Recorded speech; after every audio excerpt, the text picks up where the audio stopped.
hinahamon tayo. So, wala akong paki sa inyo. Kung hamonin nyo ako, siguraduhin nyo lang na kaya nyo at huwag puro salita.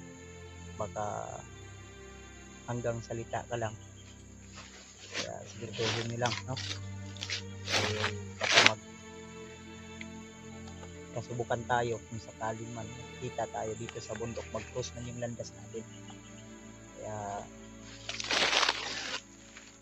i-share nyo lang talaga. Lalo na yung kaibigan natin ngayon na si Master J, mga tol, ay nangangailangan din ng tulong.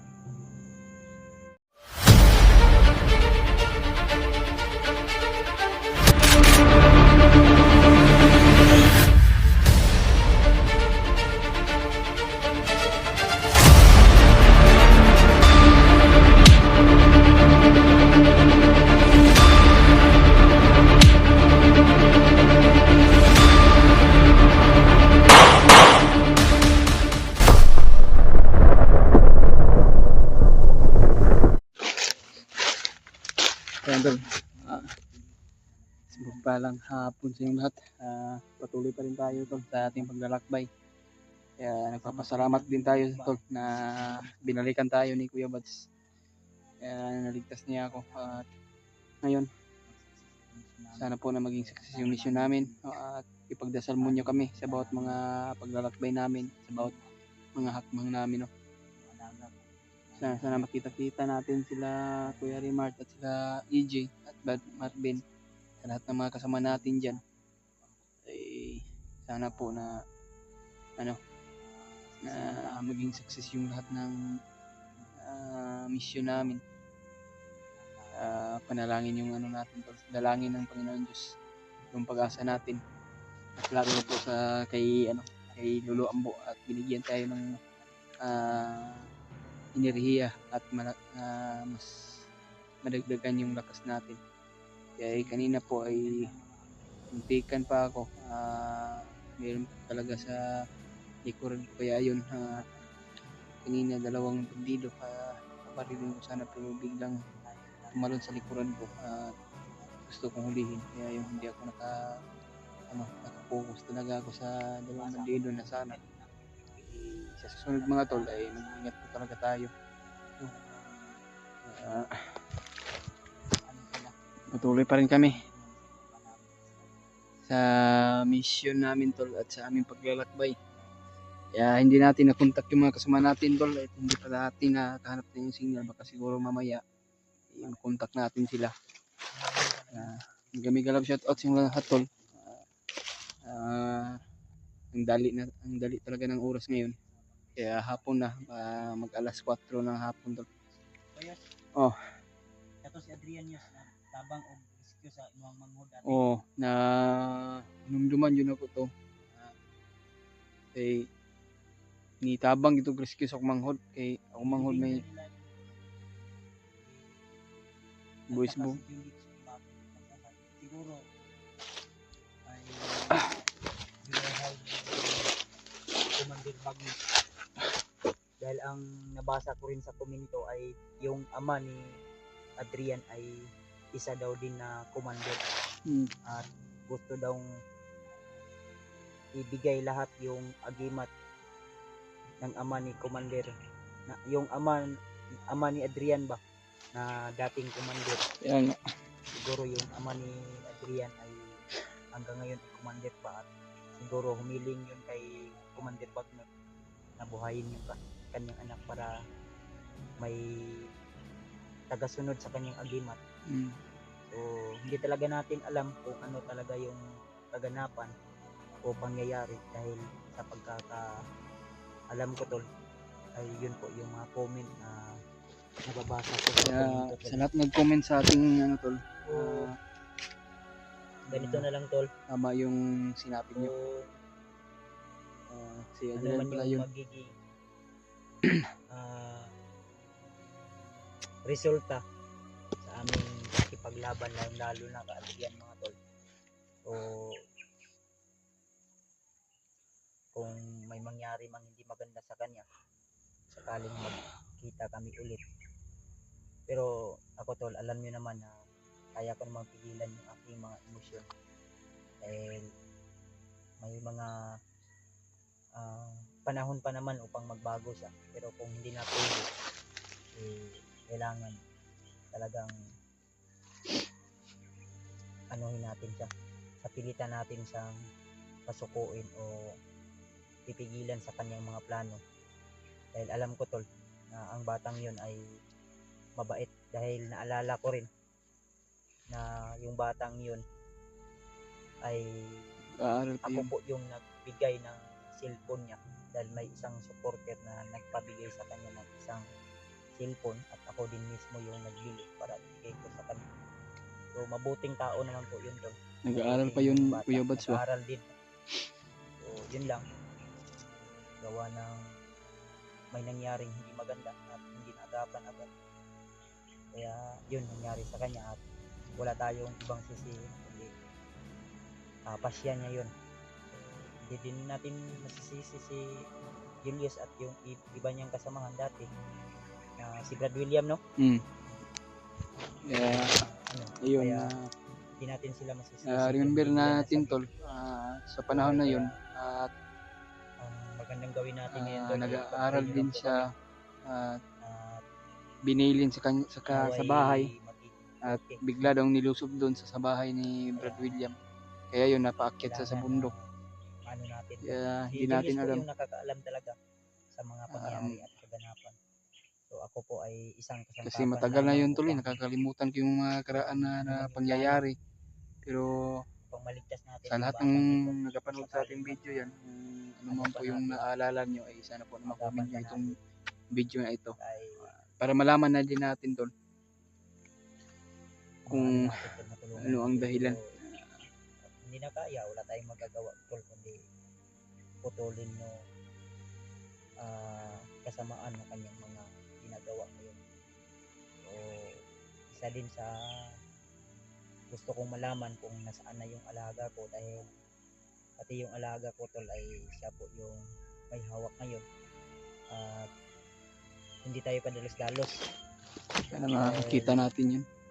Wala tayong idea kung ano na yung kalagayan. Basta yung sabi sa akin ng bandido na tumulong sa amin ay yung alaga ko raw na si Noah, yung hawak ngayon ni Adrian, bihag nila, ay pinapakain naman daw ng maayos. Pero ang problema ay bihag nila. Kaya yun yung gusto kong din laman kung saan nila nilagay, kung sakaling man pakiusapan natin o ma-negotiate natin sila tol. So sa hindi kalayuan dito tol, inuulit ko, sindan kami ng mga bandido, pero bigla namang nawala. Alam ko na nandyan yung sila sa paligid, nagmamanman din. Man at tago. Sa panahon ngayon tol ay talagang parunong na yung mga bandido.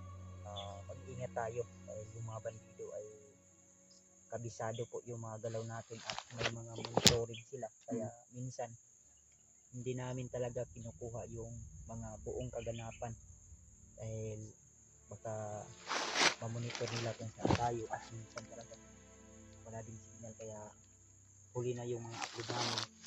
Gawa na dito tayo sa bundok at nahirapan din tayo makapag-upload ng video, kaya pagkasinsan nyo na tol at sa side bit ko lang. Shoutout pala sa asawa ko, ayan, shoutout sa Beb.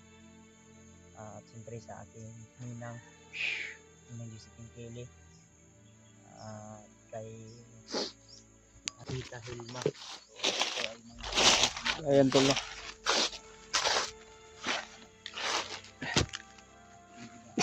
Diyan ba guys, kumakain yan. Isipan tayo. Kaya ayan tol. Okay, shoutout para sa yung lahat to, sa lahat ng mga sulit natin sa suporta at sa lahat nating taga-subaybay. At totoo talaga tol na sa naka-remember kay Adrian mga tol. Naalala pa nyo ba kung ano ang dahilan sa pagkamatay ni Adrian mga tol.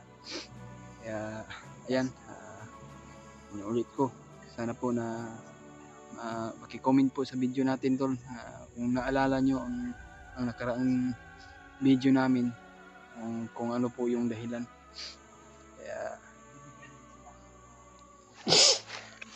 Kaya yan tol, sa shoutout po kay Mami Bims Maria Teresa Bayugos na, kaya at kay Tita Hilma at kay Tita M. Victoria at kay Ate Rose Milpasyo at kay Ate Marilyn Maor at kay Ate Ziglir. Shoutout sa inyo ate. Ingat-ingat na po kayo sa mga trabaho kung nasaan po kayo nagtrabaho mga tol, lalo na po yung mga OFW natin dyan sa labas ng bansa, sa Luzon, Visayas at Mindanao, kung saan po kayo ngayon. Ingat-ingat lang po kayo mga tol. At sana po na ma-share po niyo itong video at pag-comment po sa video natin, kung ano po yung oras mo po itong video. Sana ma-comment po kung ano ang kaganapan o anong pangyayari tungkol kay Adrian, para malaman din natin tol, para makakuha po tayo ng idea dahil sa inyo. Kaya ngayon patuloy pa rin tayo, no? Kasama ko pa rin si Kuya Buds. Balang araw magkasama din natin sila. Yahan po sila kasama natin. Isa lang naman nakatulungan. At anong lalo na ngayon, marami kaganapan.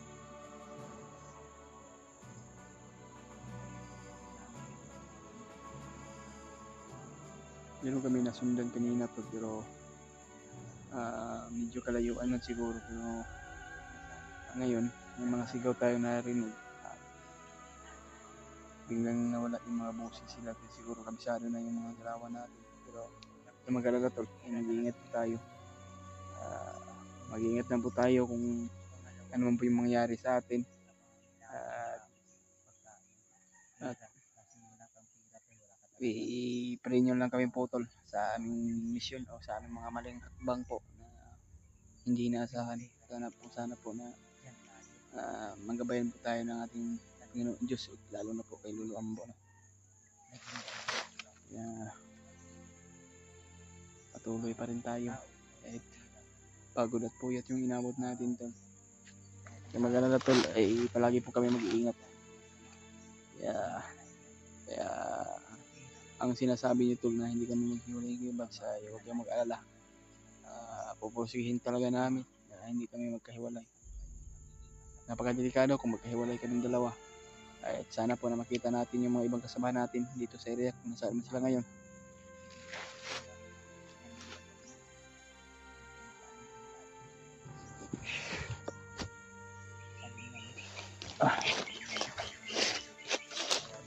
Hunter na ganyan, hinahamon tayo. So wala akong paki sa inyo. Kung hamonin nyo ako, siguraduhin nyo lang na kaya nyo at huwag puro salita. Baka hanggang salita ka lang. Siguraduhin nyo lang, no? Baka kasubukan tayo kung sakaling man kita tayo dito sa bundok, mag-cross man yung landas natin. Kaya i-share nyo lang talaga. Lalo na yung kaibigan natin ngayon na si Master J mga tol ay nangangailangan din ng tulong.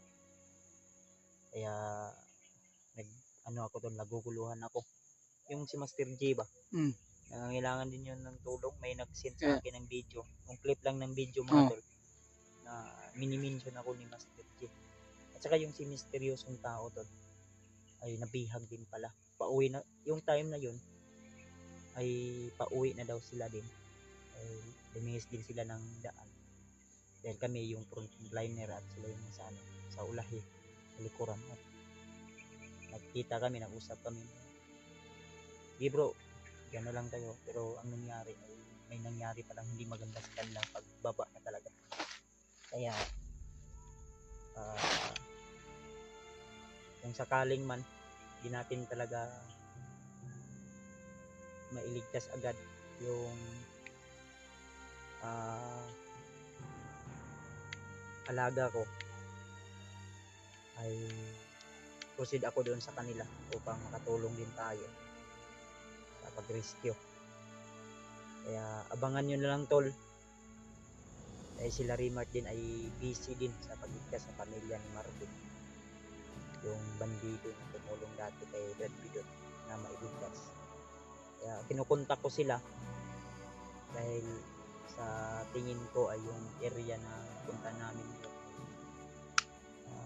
parang isa lang dahil yung pero hindi ako sure dahil malawak po ang area na ito at medyo talaga critical at masukal. Kaya tol, no? Huwag nyo lang kalimutan na i-share ang video na ito, pakisabi na lang po sa aming ibang kasamang hunter na hindi kami agad-agad makatulong sa kanila gawa ng may mission din tayo. Pero huwag kayong mag-alala mga tol, kung sakaling man matapos agad namin ang mission na ito ay proceed kami agad na makatulong din kami sa kanila. So yun, patuloy tayo sa ating paglalakbay at naway gabayan tayo lagi ng Panginoon. Kaya po yung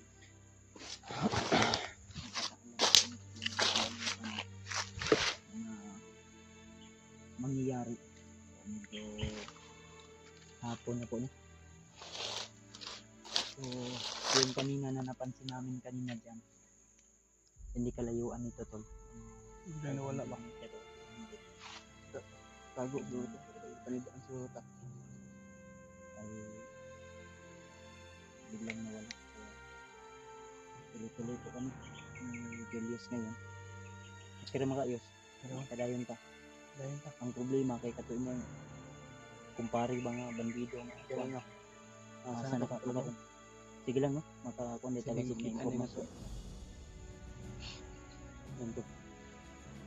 Tuloy pa rin kami sa Hindi paglalakbay. ito serious no. Pag makababa daw sila. Mga ganito yung kono. Doy bibi ko to. Kailan ko dito sa ang istorya na. Anak ito no. Pinto yung mga Karaan nakaraan siya ng buhay. Naday igsuon niyang asawa daw. Yatag na ito niya suma para makaminyo na daw pa. Grabe pa yung katawa-tawa gabi eh, di ba? Ganun na. Ay, pero na emotional jud ko sa ihagit eh. Yung mga kaagis yung kinabuhi niya. Anak dito siya mga katong yang igsuon sa iyang asawa. Pwede daw ito ni mo anak kag 5. Ya tulo mo 5. Di 8 tanan. Motor. Dito lang lapit uro. Layo no? Layo mo kayo. Layo na. Bukid manggod. Napakay bala dia. Ano pa man? Kuha mo rin. Kuha lang tulon lang sila ni magasin. Isa na ako nga tag makailog lagi ta ba? Naman lagi mga konryo. Bagong maninggat ang sundan gina diri ang ngaya. pero di ta pwede magkuha kay murag ni dito sila nga mag utang sila line man. Una dungog na ko wag ina. Mo gani no. Mabuti to lang ko. Di ta kumpiyansa mag-relax sa dali. Gunman ko lang konjit. So patuloy lang tayo to.